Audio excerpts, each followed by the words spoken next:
Boozers, and welcome. I had to interrupt my lovely scheduling of editing and doing other reviews after I got this beer right here.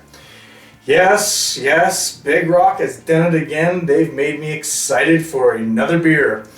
Now, about a year ago, I went and had a wonderful beer that Brewmaster Paul made, and it was called the Abandoned Abbey. Now, I remember having this beer, and it was phenomenal. I had it out of the tap, I've had it out of the bottle, and it was absolutely amazing. I'll link the review down below in case you haven't seen it. It is on our webpage, and you can find it at www.boozeviews.ca. But enough pimping. We have the second edition, or what I would like to think is the second edition of the Abandoned Abbey. Now, the Abbey Ale has come with a nice little dark cherry flavor. So for the holidays and for the winter, we now have this limited edition dark cherry Abbey Ale. And let me tell you, when I heard about this, I had to have it, and it was one of those ones where I wanted it badly. I love my cherries. I love the Abbey Ale, the Abandoned Abbey, and I think the two here is going to be a wonderful mix. So, it comes in this wonderful box, and yeah, I took the bottle out. What do you want from me? It's going to take forever to get this up because this box is almost like Fort Knox. It comes in this wonderful box. It is 9.5% ABV, and it's 750 milliliters. Now this box is wonderful. I'm going to read the side and I'll just go into the bottle afterwards. Dark sweet cherries are blended with a strong Belgian ale in this special edition winter offering from Big Rock. Here's an ale whose aroma will warm you even before the first sip. Dark and chocolate malts, Belgian candy sugar, coriander, orange peel, and all those cherries. Our brewmaster takes one of his favorite beer styles and elevates it to the next level. And let me tell you, he loved making the Abandoned Abbey.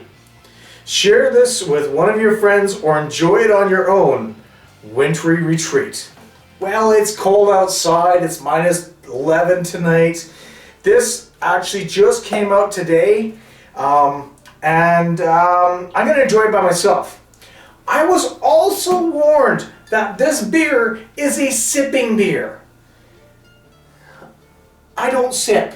We know this, you know this. So I'll probably be drinking this while editing this video. So if there's any mistakes in the video, I'm very sorry. That's my disclaimer. So again, this actually has the same description that you have on the box here. It's a wonderful, just this bottle is awesome. The box is awesome. I like the label. It actually it speaks volumes and with very little to it. So let's crack into it.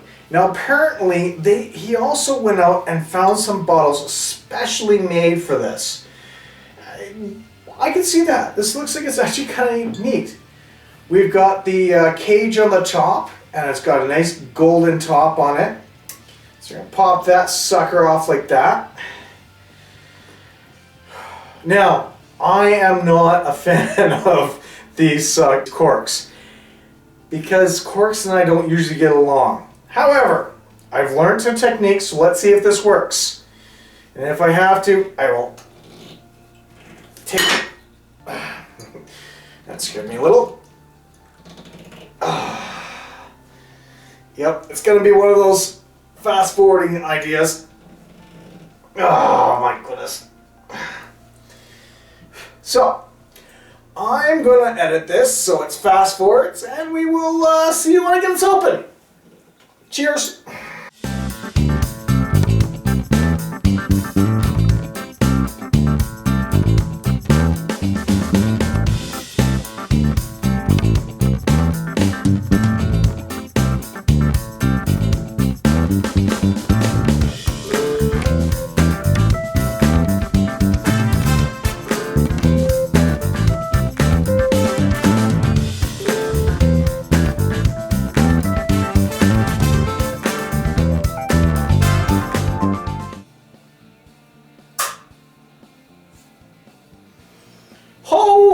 Holy macaroni!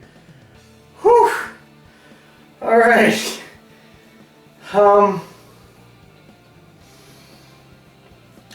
So rocking it is how you get it out. Don't twist it, because this sucker is in there tighter than Fort Knox. Alright, let's give this a pour. Ow. After that, I'm going to need to drink.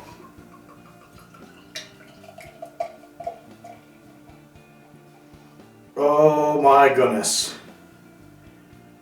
Look at that. Oh, wow. Okay. They weren't kidding when they're going to say you are going to experience it even before you taste it. That smell is very prominent. Yeah, you smell the cherries in there. You get the ale. Oh, and the Abbey's in there too. Oh, I'm sorry. Give me a second here. That is a gorgeous smell. That's almost a Trappist style that I'm smelling, but it isn't a Trappist. It's an ale. This definitely will warm you up on a winter day. So it's looking a little dark. It's not completely black. It's almost like a dark, dark red color. The head's light tan. I had to use a good glass for this because this beer needs it. Let's give this a shot. So, to winter, it sucks, but good beers come out during it. Cheers. Ooh. Okay, I can see what they mean by it being a sipping beer. You don't get a lot of the alcohol in it, but you do get a very sweet taste on the front.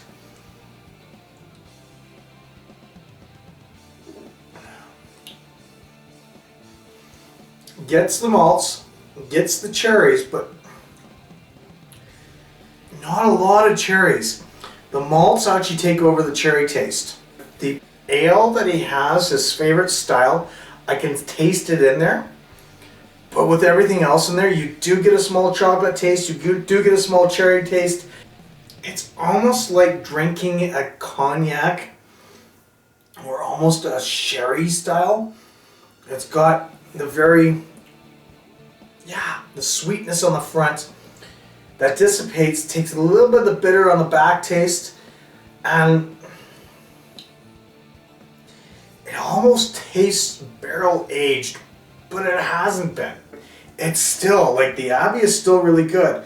You don't get a lot of the cherry taste though. I expect more of a strong cherry taste out of this. You get the sweetness though, and the chocolates come in.